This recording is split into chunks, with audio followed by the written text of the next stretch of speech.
Non mais y a pas de problème frérot, je te mets 2 places en carré or. Et puis on se voit toujours le week-end prochain. Ouais voilà, Champ-Max. Allez, je te fais des bécos. David Charvet, mon sosie d'abdos. Je parle de lui dans mon prochain spectacle. Quoi? Attends, tu connais pas le thème de mon futur chef-d'œuvre? Faquin. Bon, je t'explique. Mais en 2-2.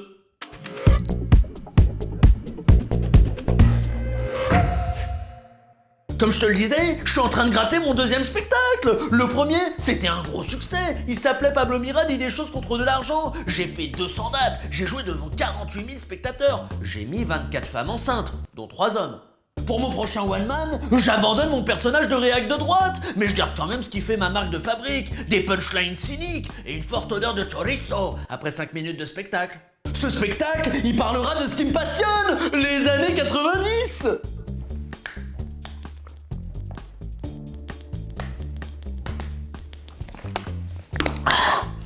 J'adore les années 90. Dans 20 ou 30 ans, il n'y en aura plus. J'espère que non.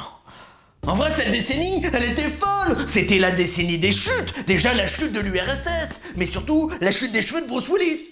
C'était aussi l'heure de gloire des United States sauf les États-Unis. On a voulu tout faire comme les séries, la zik, le diabète de type 2. Donc je vais revenir sur tout ça, mais aussi sur le Club Dorothée, qui était diffusé 28 heures par jour, sur les séries AB Productions, qui était l'équivalent de l'univers Marvel. Sauf que dans les séries AB, les persos, ils ont tous le même pouvoir, celui de pas savoir jouer correctement. Je vais peut-être aussi causer des courants musicaux chelous qu'on a essayé de nous refourguer à l'époque, la techno-dance italienne, le rap celtique, ou encore le grunge ashkénaze. On va se poser des questions importantes sur cette période. Est-ce que c'était mieux ou moins bien qu'aujourd'hui? Qu'est-ce qui a changé? Mais surtout, à quel moment on a cru que ce serait cool de porter une visière de golf?